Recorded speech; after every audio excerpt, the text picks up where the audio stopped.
राज्याचे मुख्यमंत्री उद्धव ठाकरे यांचं दसरा मेळाव्याचं भाषण, त्याचबरोबर शरद पवार यांनी घेतलेली भूमिका याबद्दल तरुण भारतच्या अग्रलेखामध्ये त्यांचा खरपूस समाचार घेण्यात आला। म्हणजे त्या अगोदर जर आपण पाहिलं तर सामना या वृत्तपत्राच्या अग्रलेखातनं याबद्दल टीका करण्यात आलेली होती, म्हणण्यात आलेलं होतं आणि त्याला तरुण भारतच्या अग्रलेखातून उत्तर देण्याचा प्रयत्न झालेला आहे। गांजा कुणी कुणी ओढला या मथळ्याखाली संपादकीय लिहिले आणि काही प्रश्न उपस्थित करण्यात आलेले।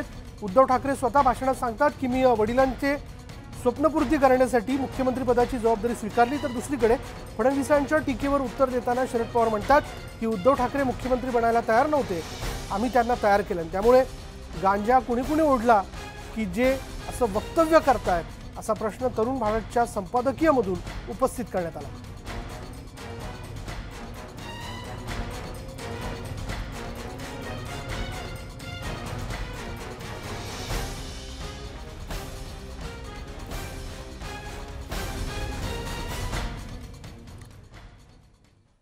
यानंतर जाऊयात पुण्यामध्ये काय घडलं बघा।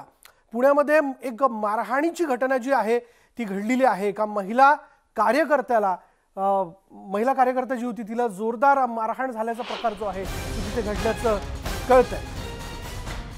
तर आपण लक्षात घेतलं यामध्ये, तर आरोपीला महिला कार्यकर्त्यांनी चोप दिला। एकतर्फी प्रेमातून त्याची हत्या करण्यात आली होती आणि महिला कार्यकर्त्यांनी त्यामुळे आक्रमक भूमिका घेतली। एकतर्फी प्रेमातून मुलीची हत्या करणाऱ्या आरोपीला चोप देण्यात आला। पुण्यात ही घटना घडली आहे। मागील आठवड्यात विबेवाडीमध्ये एकतर्फी प्रेमातून एका मुलीची नराधमानं हत्या केली होती आणि त्या नराधमाला कठोर शिक्षा व्हावी ही मागणी करत विविध पक्षातील महिला कार्यकर्त्यांनी शिवाजीनगर कोर्टासमोर आंदोलन केलं आणि त्याचवेळी आरोपीला चोप दिला। त्यावेळी पोलिसांनी हस्तक्षेप केला। कठोर शिक्षा देण्यासाठी कोर्टात कार्यवाही सुरू करण्यात यावी याबद्दलची मागणी जी ती करण्यात आलेली आहे।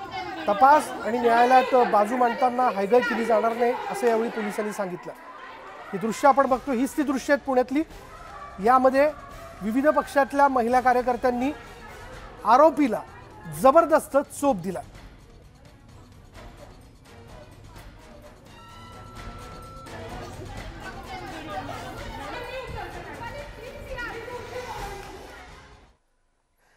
यानंतर मुलुक महाराष्ट्रामध्ये वेळ झाली ब्रेकची आणि ब्रेकनंतर इतरही घडामोडी पहा फक्त न्यूज 18 लोकमत।